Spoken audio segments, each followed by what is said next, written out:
Tunisie numérique s'est penchée sur les habitudes alimentaires des ménages tunisiens qui ont bien voulu partager avec nos journalistes, dans les régions, leur mode de consommation. L'initiative, intitulée Dis-moi ce que tu manges, vise à dépeindre avec authenticité et sans préjugés la manière dont les familles tunisiennes gèrent leur budget alimentaire en période de crise. Dans un élan de générosité et de transparence, les familles participantes, issues de divers horizons géographiques et socio-économiques de la Tunisie, ont volontairement accepté de révéler les coulisses de leur organisation domestique. Elles ont ouvert les portes de leurs garde-manger et réfrigérateurs, nous permettant ainsi d'observer de près les choix et les sacrifices qu'elles font au quotidien pour nourrir leurs proches. Chaque récit décrit de manière fidèle les stratégies diverses et les adaptations nécessaires face aux défis économiques, tout en reflétant la richesse des traditions culinaires et la résilience des familles tunisiennes. Dans un modeste foyer de Kasserine Sud vit la famille de Abbas. Leur maison, bien que simple, est empreinte de chaleur et de vie. En ce mois de Ramadan, période de partage mais aussi de dépenses accrues, l'équilibre familial repose sur l'entraide et une gestion avisée du quotidien. Ab, un chef de famille entre tradition et gestion rigoureuse. Ab, un homme d'une soixantaine d'années, est le pilier du foyer. Depuis plus de 20 ans, il tient un petit café, un métier qui lui permet de subvenir aux besoins des siens. Chaque matin, vêtu de sa djebba grise et de sa chétchia, il arpente le marché, scrutant les prix et négociant avec les commerçants. Mais cette activité devient de plus en plus précaire. La hausse des prix et la rareté du café compliquent ses affaires, le poussant parfois à envisager des alternatives, comme l'achat de café de contrebande en provenance des pays voisins.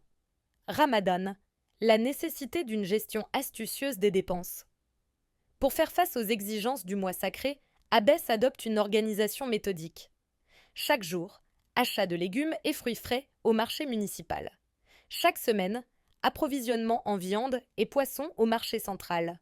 Chaque mois, stockage des denrées essentielles, sucre, farine, huile, conserve, pour éviter les hausses soudaines des prix. Fatma, le cœur battant du foyer. Fatma, son épouse, est une femme dynamique malgré le poids des années. Dès l'aube, elle prépare le saour, accomplit sa prière, puis s'affaire aux préparatifs du ftour. Fidèle aux traditions, elle met un point d'honneur à cuisiner elle-même les plats du Ramadan. Makroud, youyous et autres gourmandises sont confectionnées avec soin, convaincus que le fait maison est plus savoureux et plus économique. Les enfants, entre études, ambition et responsabilité. Le foyer compte 5 enfants, chacun évoluant à son propre rythme. Walid, 27 ans. Expatrié en France, il reste en contact quotidien avec sa famille, surtout en ce mois de Ramadan. Adem, 24 ans. Diplômé, en quête d'un emploi stable, il aide son père au marché en attendant mieux. Yacine, 22 ans. Étudiant en 3e année d'université, il jongle entre ses études et un travail à mi-temps dans un café. Imen, 21 ans.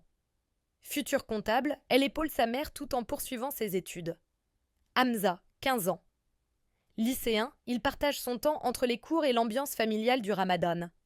Les feuilles de briques, une source de revenus pour alléger le poids des dépenses. Pour contribuer aux finances du foyer, Fatma fabrique et vend des feuilles de briques, malsouka, ingrédient phare des tables ramadanesques. Chaque soir, après la prière des tarawih, elle s'installe dans sa cuisine pour les façonner. Mais cette activité n'est pas sans difficulté. La pénurie de farine. L'approvisionnement irrégulier et la flambée des prix compliquent mon travail. La concurrence des produits industriels, les feuilles de malsouka vendues en grande surface attirent les consommateurs cherchant la facilité. Cependant, les amateurs du goût authentique restent fidèles à son savoir-faire artisanal. Concilier travail et vie de famille. Malgré son emploi du temps chargé, Fatma veille à préserver l'équilibre familial. Elle trouve toujours du temps pour ses enfants, prépare les repas avec amour et entretient une ambiance chaleureuse dans la maison. De son côté, Abbès la soutient inconditionnellement, convaincu que l'union fait la force. Rupture du jeûne, un rituel sacré malgré la simplicité. Au moment de la rupture du jeûne, toute la famille se retrouve autour de la table dans une atmosphère de convivialité. Le repas débute par les dattes et le lait, suivi de la traditionnelle soupe et des briques croustillants. Chaque soir, Fatma varie les plats principaux entre couscous, pâtes et mets mijotés. Après le dîner, Abbès partage un moment avec ses fils autour d'un thé à la menthe, échangeant anecdotes et conseils. Une alimentation équilibrée, adaptée au ramadan. Malgré l'inflation, Abbès veille à garantir une alimentation complète à sa famille tout en évitant le gaspillage. Les repas sont pensés pour allier tradition et équilibre. Rupture du jeûne, soupe, viande grillée, briques, tagine et salades variées. En soirée, bzissa, graïba ou zlabia, accompagnés de jus fait maison. Au chour, mesfouf au lait, bzissa et autres plats nutritifs pour tenir jusqu'à l'aube sans sensation de faim. Ramadan.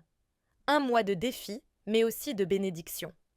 Malgré les contraintes économiques et les responsabilités accrues, la famille de Ab aborde ce mois sacré avec solidarité et gratitude. Ramadan, au-delà des privations, reste pour eux une période de partage et d'entraide, où chacun contribue au bien-être du foyer à sa manière.